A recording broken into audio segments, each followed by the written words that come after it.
Hey guys, Spray and Pray here, and I'm sorry, but today I think I'm going to have to start your Monday off with a really somber note. We're going to be talking about the cancellation of the 1776 mod for Mount & Blade Warband, and in this video I'm obviously going to tell you why. The major reason that we're not going to be doing the 1776 mod anymore is because it doesn't run on my computer. I've been having an error ever since I did the 5th episode of Mount & Blade. When I tried to load it up or whatever, it won't even load up to the start screen, so I'm not trying to record or anything. That's not interfering. It's just completely not working at all, and I'm so sorry about that dog in the background.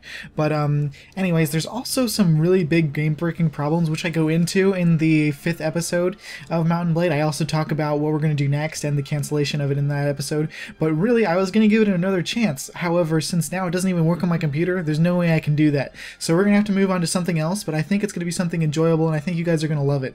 So yeah, we'll have the first episode of this new series next Monday, after we watch the final episode of the Mount & Blade 1776 on Wednesday. And just the reason why I wanted to do this video and tell you guys in advance that it was going to be canceled is because I didn't want it to be a big surprise on the video. I think that if I let you know now, it's not going to be as big of a thing, and we can spread it out. Maybe you know how much of the outrage there is, but I'm really sorry we can't do any more 1776 on this channel. Maybe if I get it working again, we will revisit it someday.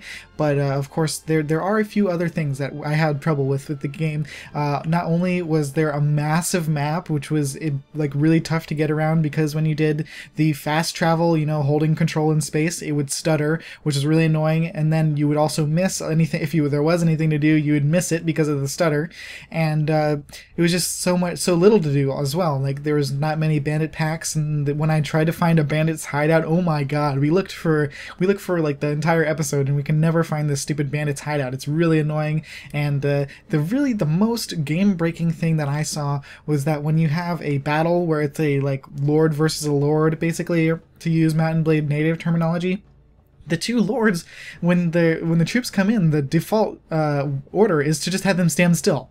So you end up with two lords with massive armies just standing still on both sides of the map, and neither of them advancing. It's really annoying, because it's like, well, how does any fighting go on at all if they're just going to stand there at the ends? And it's like the slowest and most boring types of battles. I mean, I'm sure that's how it was back in 1776, where, you know, you would slowly march up your forces in lines, of course, but it still makes for really boring gameplay where nothing happens in the battles. And if you even get anywhere close to try to shoot at them, you just get torn apart. So it's really annoying.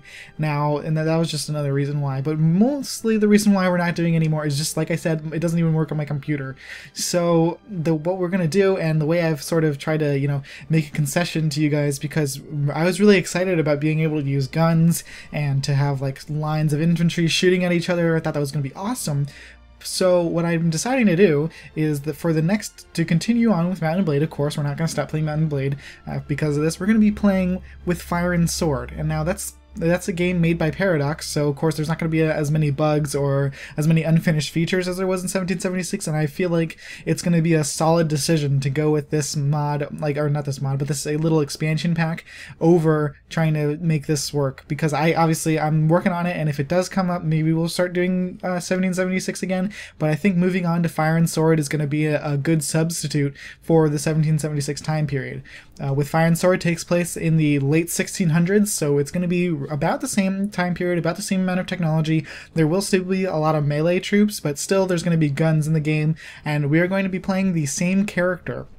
And we're going to be playing a woman named Rhynel, and we're going to try to put the same amount of points into everything and just be like the same sort of one-handed and firearms type character. And I actually got a question on one of my videos, why do I play a woman? And I wanted to answer that quickly since we were talking about the character anyway. I play a woman because in Mount & Blade it's harder to play a woman, so I wanted to give myself a little bit more of a challenge. And also, you know, playing a man all the time, it gets really boring staring at a man's butt for, you know, hours and hours and hours. So having a woman's in there makes it maybe a little bit more enjoyable for me. So, you know, that's just my my little reasoning for wanting to play a woman. Anyways, I hope that's like not too gross or weird for you, but whatever. I hope you guys will join me for that Fire and Sword if you've been watching 1776, because like I said, it's going to be very similar, and I hope it's an acceptable substitute for you guys. If you really want 1776 still and you don't accept Mount and Blade, please let me know in the comments. I will let you know, and I'll do all I can to get 1776 back for you guys, but I think for now with Fire and Sword will be a helpful and appropriate substitute for that, you know, same time period, same idea type deal. And I think Fire and Sword, honestly, in the end is going to turn out to be just a better series overall, because we're going to be starting off with a really strong game that Paradox released themselves. Anyways, I hope you guys enjoyed this episode. I mean, I know it's kind of sucky that we're stopping, but really fun to be starting a new series. Hey, you know what? Maybe Monday's not so bad. So yeah, I hope you enjoyed, and I hope you'll come to enjoy Fire and Sword just as much as you guys have expressed your enthusiasm for 1776. I'm really excited to start Fire and Sword, and just let me know, is there anything you want to see specifically in Fire and Sword? I think you could start your own kingdom. I think we're going to probably be doing that again. I can't wait to face off against the Russians and Polish and all the in the Swedish troops. That's going to be awesome, and I just can't wait to do that with you guys. So yeah, spray and pray out. See you guys later.